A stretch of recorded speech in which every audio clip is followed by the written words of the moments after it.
Hello everyone, नमस्ते, good evening सभी को। स्पोर्ट्स एग्ज़ाम एकेडमी के किंगडम में मैं प्रवीण सचान आप सबका स्वागत करता हूं।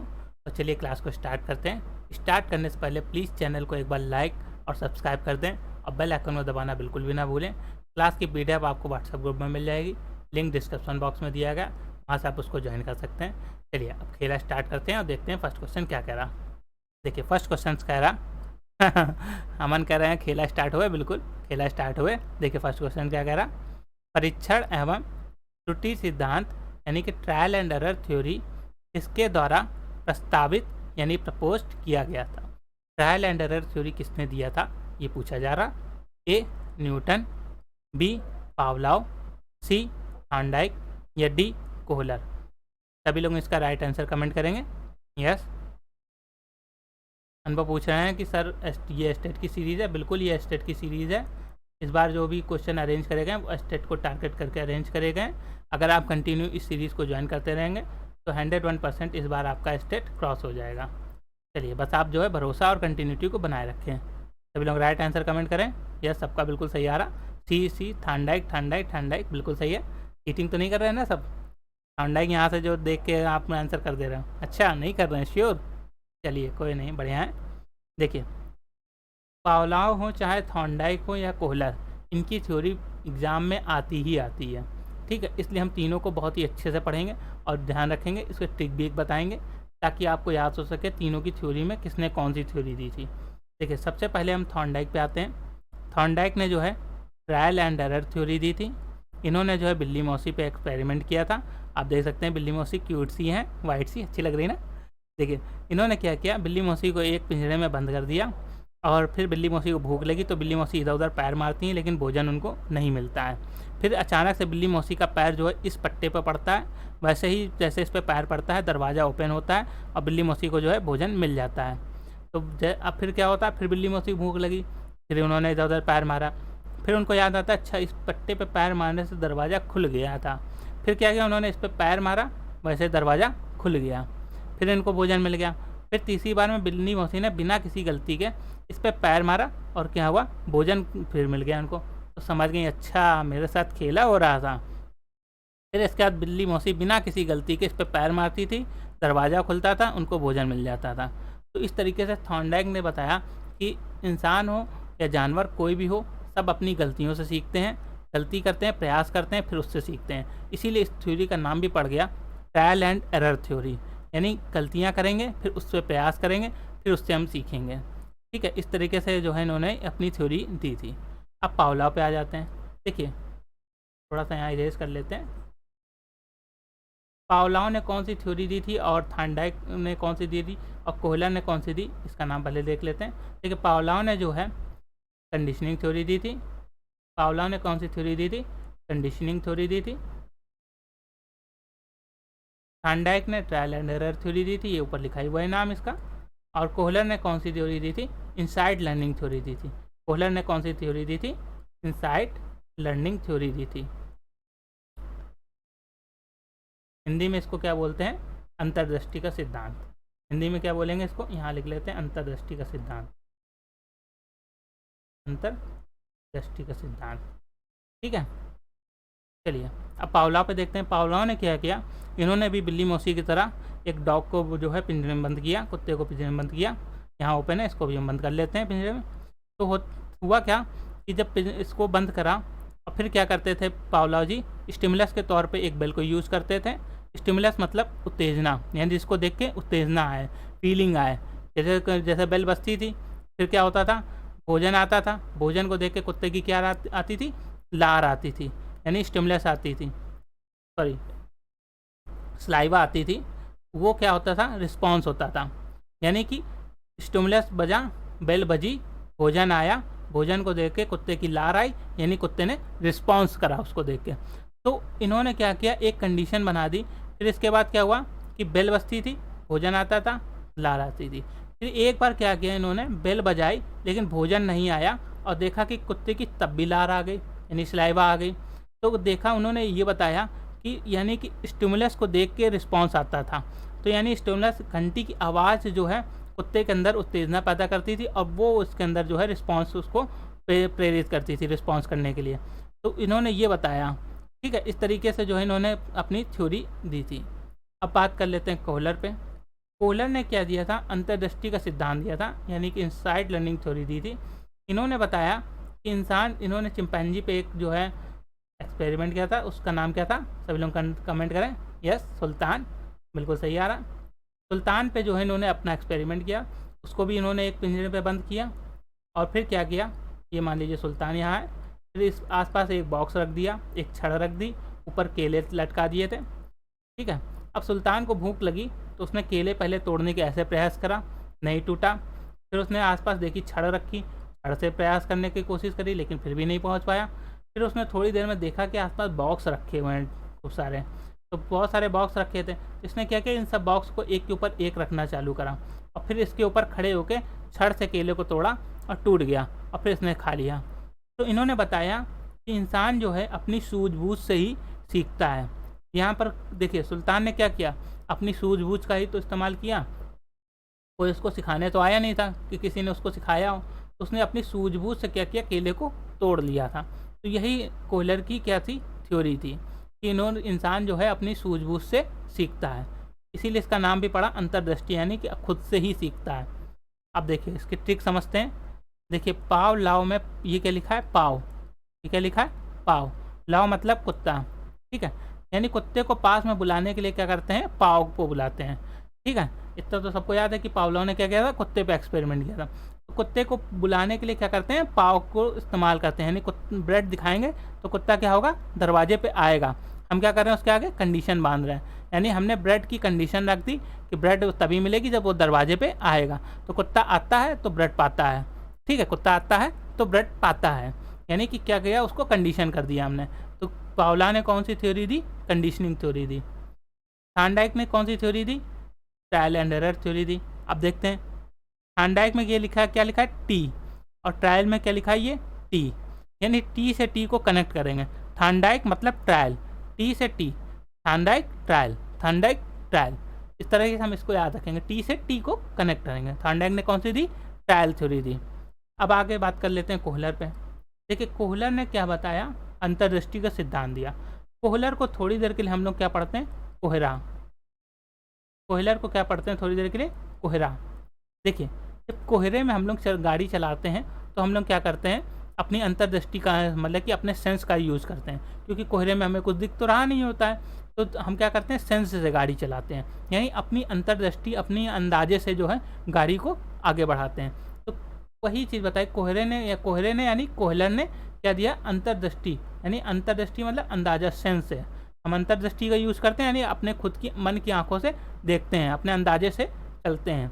इस तरीके से हम इसको याद रख सकते हैं, यानी कोहलर मतलब कोहरा, और कोहरे में क्या करते हैं, अंतर्दृष्टि यानी सेंस से गाड़ी को चलाते हैं, ठीक है। इस तरीके से हम इसको याद रख सकते हैं। चलिए अब नेक्स्ट क्वेश्चन पे चलते हैं। अमित कह रहे हैं बहुत अच्छी trick the sir, thank you, good, okay, thank you. देखिए सेकेंड क्वेश्चन क्या कह रहा, निम्नलिखित में से कौन सा उपकरण ऊंचाई यानी हाइट को मेजरमेंट करता है, ए स्पायरोमीटर, बी डायनमोमीटर, सी स्टेडियोमीटर, या डी स्कोलियोमीटर। सभी लोग इसका राइट आंसर कमेंट करेंगे। यस, स्पायरोमीटर बिल्कुल गलत है, स्कोलियोमीटर भी नहीं होगा। सभी लोग एक एक करके नहीं, सारे क्वेश्चन पे नहीं आएंगे। चलिए मैं बता देता हूँ, डायनमोमीटर इसका, सॉरी डायनमोमीटर नहीं, स्टेडियोमीटर इसका राइट आंसर है। सॉरी डायनमोमीटर वो गलती से लग गया, स्टेडियोमीटर इसका राइट आंसर है। अब बाकी को समझ लेते हैं, बाकी से किससे क्या मापा जाता है। देखिए इसको स्पायरोमीटर से जो है हम श्वसन क्षमता को मापते हैं, स्पायरोमीटर से जो है हम श्वसन क्षमता यानी फेफड़ों की जो है श्वसन क्षमता को मापते हैं। डायनमोमीटर से जो है हम ताकत यानी पावर को मेजरमेंट करते हैं, और स्कोलियोमीटर से जो है रीढ़ की वक्रता यानी कर्व को मापते हैं, रीढ़ की वक्रता यानी कर्व को मेजर करते हैं, ठीक है। इस तरीके से समझ सकते हैं। ये आपका स्पायरोमीटर दे रखा है, ये स्पायरोमीटर दे रखा है, ये आपका स्टेडियोमीटर है, ये आपका स्टेडियोमीटर है, आप इमेज से भी समझ सकते हैं। ये आपका डायनमोमीटर दे रखा है, ये डायनमोमीटर दे रखा है, ये आपका स्कोलियोमीटर दे रखा है।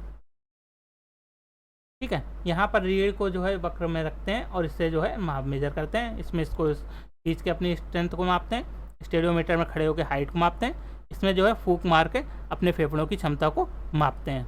ठीक है, अब इसको याद कैसे रखेंगे इसको समझ लेते हैं। देखिए इसकी ट्रिक दें। चलिए देखिए, स्पायरो को थोड़ी देर के लिए हमने क्या पढ़ा, स्प्रे पढ़ा। स्पायरो को क्या पढ़ा हमने, स्प्रे पढ़ा। स्प्रे कहाँ होता है, हवा में होता है, एयर में स्प्रे होता है, एयर में। और हम लोग सांस कहाँ से लेते हैं, हवा से लेते हैं। यानी स्प्रे करेंगे हवा में तो हम सांस को लेंगे, तो सांस को किससे लेंगे, हवा से लेंगे। तो उसके लिए क्या करना पड़ेगा, हमें स्प्रे करना पड़ेगा, यानी स्पायरोमीटर का यूज करना पड़ेगा। तो श्वसन क्षमता को किससे मापेंगे, स्पायरोमीटर से मापेंगे। यहाँ पर देखिए ये क्या लिखा है, इसको थोड़ी देर के लिए हमने डायन पढ़ लिया। डायनमो को क्या पढ़ा, डायन। डायनमो को क्या पढ़ा हमने थोड़ी देर के लिए, डायन। देखिए डायन क्या होती है, ताकतवर होती है ना, पावरफुल होती है। हॉरर मूवी में आपने देखा होगा डायन जब आती है कितनी ताकतवर होती है, चिल्लाते हुए आती है। देखिए तो वही है डायन, यानी मतलब ताकतवर, पावरफुल। तो डायनमो को याद रखेंगे, यानी डायनमोमीटर से क्या मापते हैं, ताकत, पावर को मापते हैं। डायनमो मतलब डायन। ठीक है, याद रहेगा। अब देखिए स्टेडियोमीटर, स्टेडियो मतलब स्टेट। स्टेडियो को हमने क्या पढ़ा, स्टेट। हम जब स्टेट खड़े होंगे तभी तो हम लंबाई को मापेंगे। ये देखिए बच्चा कैसे स्टेट खड़ा है, स्टेट खड़ा है तभी तो लंबाई को माप रहा। स्टेडियो मतलब स्टेट खड़े होंगे, जब हम स्टेट खड़े होंगे तभी तो हम लंबाई को मापेंगे। तो स्टेडियोमीटर से क्या मापते हैं, लंबाई को मापते हैं, यानी ऊंचाई को मापते हैं। ठीक है, हाइट को मापते हैं। अब बात कर लेते हैं स्कोलियोमीटर की। देखिए स्कोलियो मतलब स्कूल। स्कूल जब हम जाते थे तो हमारी क्या होती थी, पीठ टेढ़ी हो जाती थी, यानी रीढ़ हमारी टेढ़ी हो जाती थी। तो इसलिए हमने इसकी याद में क्या बना दिया, स्कोलियोमीटर बना दिया। यानी स्कूल जाते हैं तो हमको याद आ जाता है स्कोलियोमीटर में हमारी पीठ क्या होती थी, टेढ़ी हो जाती थी, यानी रीढ़ हमारी टेढ़ी हो जाती थी। तो इस तरीके से हम इसको याद रख सकते हैं। चलिए अब नेक्स्ट क्वेश्चन पे चलते हैं। ठीक है, थर्ड नंबर क्या कह रहा, ओलंपिक झंडा सर्वप्रथम फहराया गया था, यानी ओलंपिक झंडा सबसे पहले कब फहराया गया था ये पूछा जा रहा। ए 1920 एंटवर्प, बी 1916 बर्लिन में, या सी 1924 पेरिस में, या डी 1908 लंदन में। सभी लोग इसका राइट आंसर कमेंट करेंगे। यस, 1924 बिल्कुल गलत आ रहा, 1908 भी नहीं है, गलत है। 1920 इसका राइट आंसर है, सभी लोग राइट आंसर कमेंट करें। यस 1920 बिल्कुल है। अच्छा चलिए 1920 में और भी कुछ घटनाएं हुई थी उसको कमेंट करके बताइए। और भी 2 घटनाएं हुई थी, चलिए नहीं पता, कोई बात नहीं अनीता जी, कोई बात नहीं, मैं बताता हूँ आपको, परेशान बिल्कुल है, ये हम लोग सीखने के लिए ही आए हैं। देखिए 1920 में जो है सबसे पहले तो झंडा ओलंपिक फ्लैग को फहराया गया था। फिर दूसरी चीज़ क्या हुई थी, शपथ स्टार्ट हुई थी। ओलंपिक में जो शपथ ली जाती है उसकी शुरुआत कब हुई थी, 1920 में हुई थी, शपथ की शुरुआत हुई थी। और क्या हुआ था, शांति के प्रतीक के स्वरूप, शांति के प्रतीक के स्वरूप, प्रतीक स्वरूप वाइट पिजन यानी सफ़ेद कबूतर उड़ाए गए थे, सफ़ेद कबूतर उड़ाए गए थे। ये 3 कबूतर, ये 3 घटनाएं हुई थी। क्या क्या हुई थी, एक तो ओलंपिक झंडे को फहराया गया था, ये आप देख सकते हैं ओलंपिक झंडा, इसमें 5 छल्ले होते हैं जो कि 5 महाद्वीपों को रिप्रेजेंट करते हैं। ठीक है, और क्या हुआ था 1920 में, क्या हुआ था, शपथ ली गई थी, ओलंपिक में पहली बार शपथ का स्टार्ट हुआ था। और क्या हुआ था, शांति के प्रतीक के स्वरूप सफ़ेद कबूतर उड़ाए गए थे। ठीक है, बाकी इसमें कलर पे भी नहीं जाएंगे, फिर इसको किसी और दिन कवर करेंगे। चलिए अब नेक्स्ट क्वेश्चन पे आते हैं, क्योंकि सीरीज़ में अभी क्वेश्चन बहुत आए, आज बहुत ही अच्छे अच्छे क्वेश्चन अरेंज करे मैंने। देखिए 4 नंबर में क्या कह रहा, सर्जेंट जंप टेस्ट आंकता है, यानी सर्जेंट जंप टेस्ट से क्या मेजर किया जाता है ये पूछा जा रहा। ए विस्फोटक पैर की ताकत, एक्सप्लोसिव लेग स्ट्रेंथ, बी चपलता एजिलिटी, सी विस्फोटक हाथ की ताकत, एक्सप्लोसिव आर्म स्ट्रेंथ, या डी लचीलापन फ्लेक्सिबिलिटी। सभी लोग इसका राइट आंसर कमेंट करें। यस, मैं बता देता हूँ एक चीज़ और आपको, सर्जेंट जंप को जो है वर्टिकल जंप के नाम से भी जानते हैं, इसका सेकंड नाम क्या है, वर्टिकल जंप। अब सभी लोग समझ रहे होंगे, अब आंसर आ जाए सबका, वर्टिकल जंप के नाम से भी जानते हैं। यस, फ्लेक्सिबिलिटी कहाँ से हो जाएगा भैया, अमन फ्लेक्सिबिलिटी कहाँ से होगा बताएं। गलत है बिल्कुल, एजिलिटी भी नहीं होगा। राइट आंसर इसका ए है, एक्सप्लोसिव लेग स्ट्रेंथ होगा। ठीक है, अब इसको समझते हैं। देखिए इसमें होता क्या है, वर्टिकल जंप में, सर्जन जंप में हम सीधे खड़े होते हैं, तो ये देखिए सीधे खड़े हैं। इसके बाद थोड़ा सा अपने पैरों पे फोर्स लगाते हैं और सीधा वर्टिकल हम स्ट्रेट जंप लेते हैं।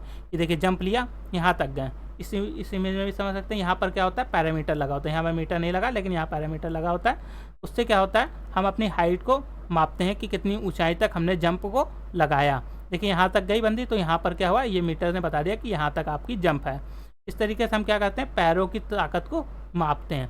देखिए जब हम जंप लगाते हैं तो क्या होता है, हमारे पैर लेग्स जो हैं सबसे ज़्यादा इन्वॉल्व होते हैं, यानी पैरों की ही ताकत जो है सबसे ज़्यादा काम आती है।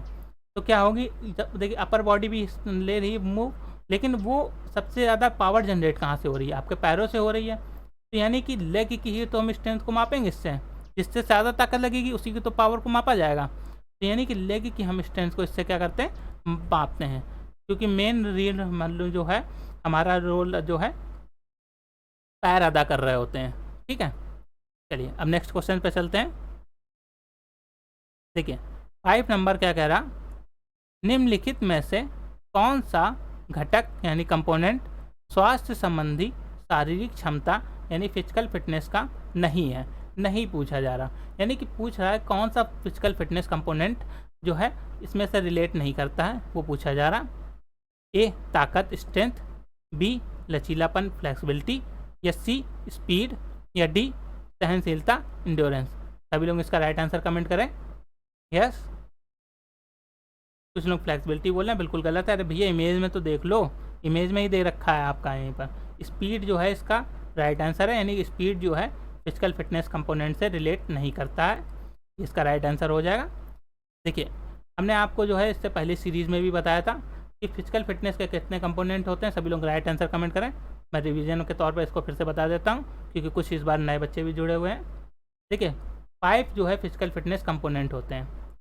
ठीक है, मैंने ट्रिक के साथ बताया था, आप जो नए लोग जुड़े हैं वहाँ पर अगर देख सकते हैं, अगर ट्रिक के साथ समझना है तो, क्योंकि वहाँ पर मैंने पूरा ट्रिक के साथ बताया। अब पूरा एक्सप्लेन करेंगे तो फिर से जो है ज़्यादा समय लगेगा, तो एक्सप्लेन करना पॉसिबल नहीं, बट रिवीजन जो है यहाँ पर करा देते हैं। देखिए पहला होता है कार्डियोवैस्कुलर इंड्योरेंस, यहाँ इंड्योरेंस नहीं लिखा, इंड्योरेंस भी लिख लीजिए पूरा नाम। पहला हो जाता है कार्डियोवैस्कुलर इंड्योरेंस। सेकेंड होता है मस्कुलर स्ट्रेंथ, सेकेंड क्या होता है, मस्कुलर स्ट्रेंथ। थर्ड क्या होता है, मस्कुलर इंड्योरेंस, थर्ड क्या हो जाता है, मस्कुलर इंड्योरेंस। फोर्थ क्या होता है, बॉडी कंपोजिशन, फोर्थ क्या हो जाता है, बॉडी कंपोजिशन। फिफ्थ लास्ट क्या हो जाता है, फ्लेक्सिबिलिटी, फिफ्थ क्या है, फ्लेक्सिबिलिटी। इस तरीके से 5 जो है हमारे फिजिकल फिटनेस कंपोनेंट होते हैं। ठीक है, चलिए अब नेक्स्ट क्वेश्चन पे चलते हैं।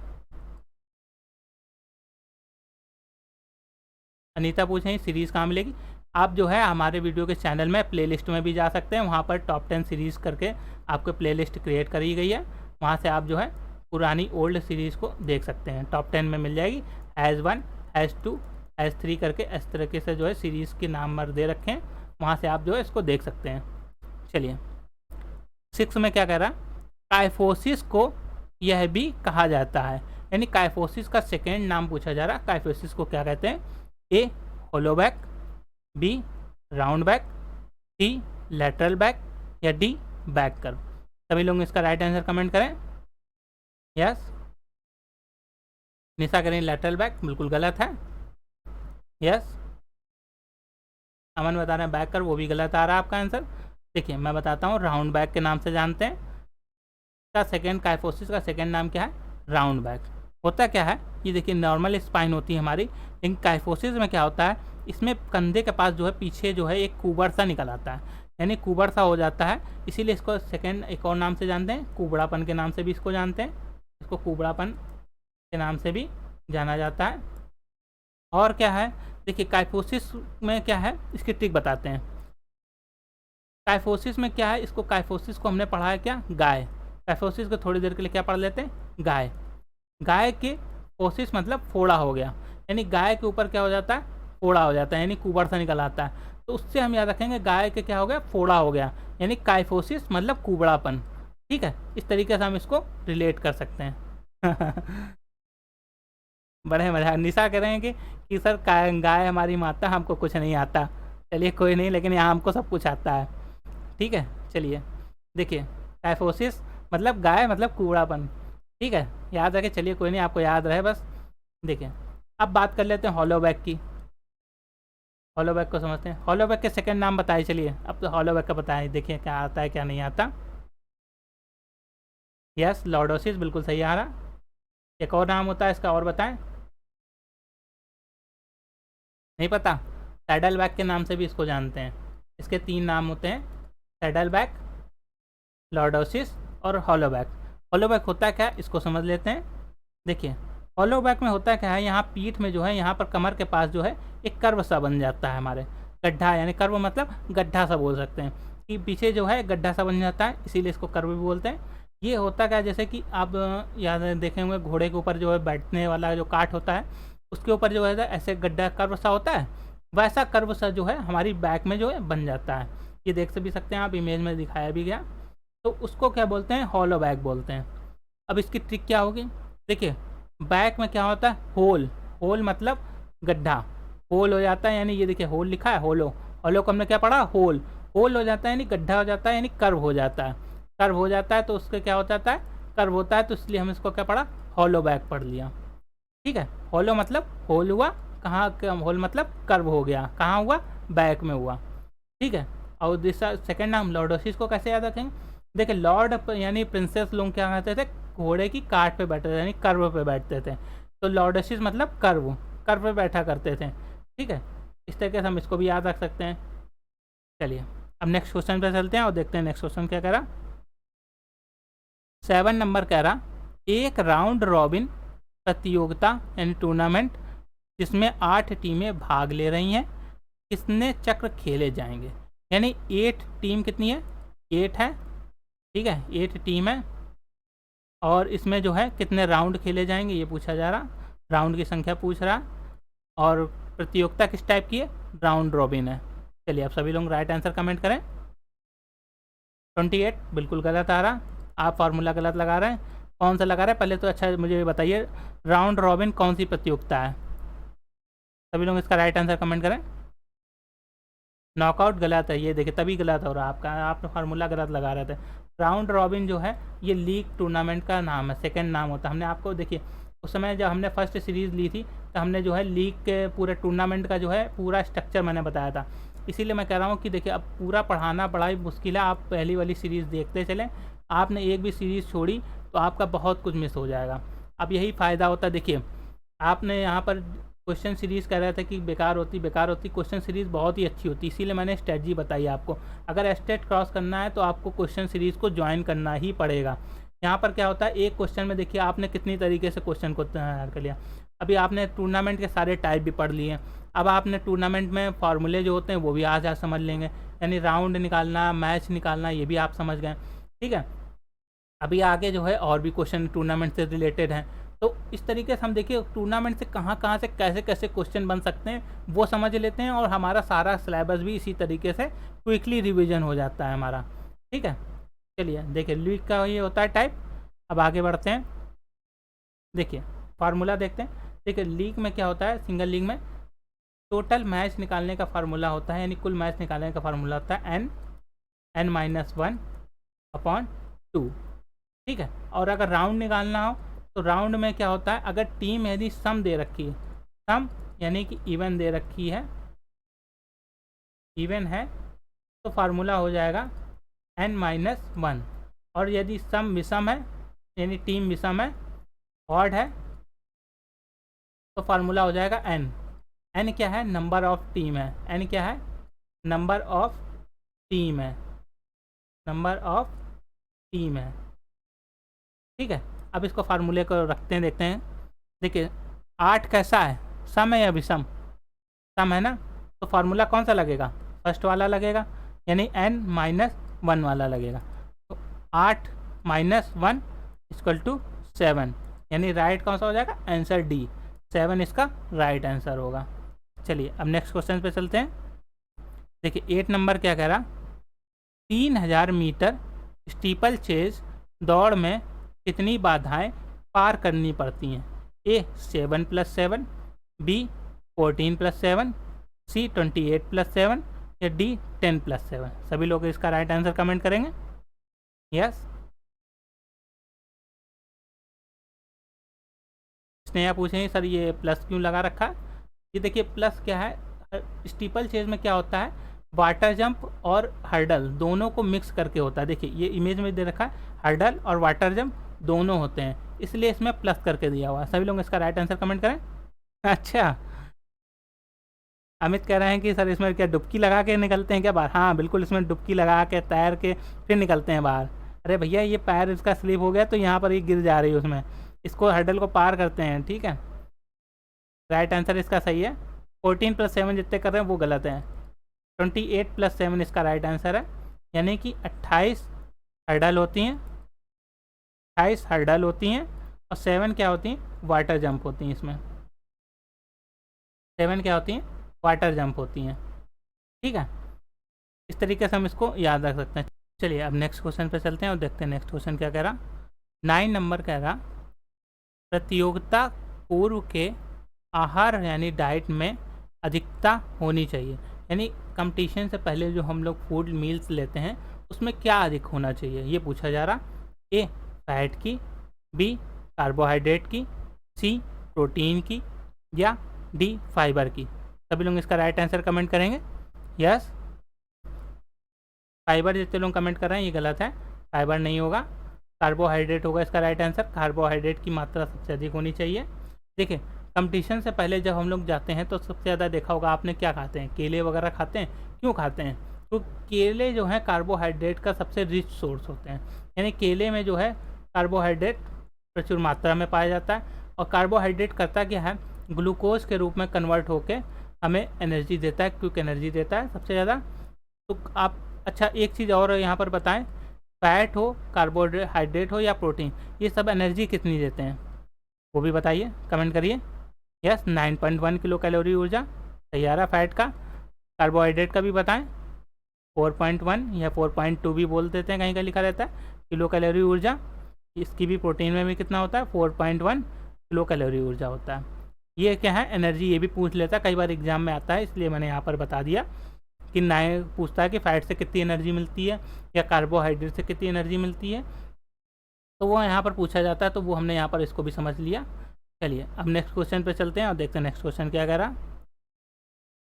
10 नंबर कह रहा, निम्नलिखित में से कौन सा तरीका पिक्चर डालने का नहीं है। A cyclic method, B tabular method या सी सर्कुलर मेथड या डी स्टेयर कट मेथड। देखिए ये भी टूर्नामेंट से ही संबंधित क्वेश्चन है, टूर्नामेंट से ही संबंधित क्वेश्चन है। आपने देख लिया कि आपने इससे पहले 2 क्वेश्चन टूर्नामेंट के अटेंड कर चुके हैं। ठीक है, टूर्नामेंट के देखिए क्वेश्चन सीरीज़ का यही एक फ़ायदा होता है, क्वेश्चन सीरीज़ में आप एक ही टॉपिक से कितने सारे क्वेश्चन बन सकते हैं उसको आप समझ सकते हैं। और साथ ही साथ आप देख सकते हैं कि पूरा कोर्स आपको जो है टॉपिक रिवाइज हो रहा, बार बार रिवाइज हो रहा, और आपने पूरे टूर्नामेंट को कवर भी कर लिया। सारा कितने टूर्नामेंट कितने टाइप के होते हैं वो भी समझ लिया क्वेश्चन सीरीज़ में ही। क्वेश्चन सीरीज़ में आपने जो है फार्मूलों को भी समझ लिया, फिर से आपने जो है एक रिवीजन भी मार लिया कि ये सब किसके मेथड है। सभी लोग इसका राइट आंसर कमेंट करें। यस, ये सब लीग के ही जो है टाइप हैं, लीग टूर्नामेंट के ही टाइप हैं। चलिए राइट आंसर आ रहा है आपका बिल्कुल ए और सी में। देखिए काफ़ी लोग ज़्यादा कंफ्यूज हो रहा है, ए और सी में कंफ्यूज हो रहा है। देखिए सी इसका राइट आंसर है। सर्कुलर जो है ये मेथड नहीं है, नॉट पूछा जा रहा था, सही आंसर है। सर्कुलर जो है कोई मेथड नहीं होता। देखिए लीग का जो है एक बार रिवीजन भी कर लेते हैं, यहाँ पर क्विक रिवीजन है। ठीक है, लीग टूर्नामेंट के 2 टाइप हमने बताए थे, एक सिंगल लीग था और एक क्या था, डबल लीग था। ठीक है, डबल लीग के भी हमने क्या बताए थे, 3 टाइप बताए थे। पहला था साइक्लिंग मेथड, दूसरा क्या था टेबलर मेथड, और थर्ड टाइप क्या था स्टेयर कट मेथड। तो यानी कि डबल लीग के 3 टाइप थे, कौन कौन से, साइक्लिंग मेथड, टेबलर मेथड और स्टेयर कट मेथड, ये 3 टाइप होते हैं। तो इस तरीके से हम इसका फिर से हमने देखिए समझ लिया कि लीग के कौन कौन से टाइप होते हैं, और हमने यहाँ पर क्या कर लिया, रिवीजन भी कर लिया। चलिए इसी के साथ ये सेशन यहीं पर समाप्त होता है। वीडियो आपको पसंद आया हो तो प्लीज़ चैनल को एक बार लाइक और सब्सक्राइब कर दें और बेल आइकन को दबाना बिल्कुल भी ना भूलें। इस क्लास की PDF आपको व्हाट्सएप ग्रुप में मिल जाएगी, लिंक डिस्क्रिप्शन बॉक्स में दिया गया, वहाँ से आप इसको ज्वाइन कर सकते हैं। चलिए अब मिलते हैं आपसे नेक्स्ट वीडियो में। Okay, bye bye, thank you.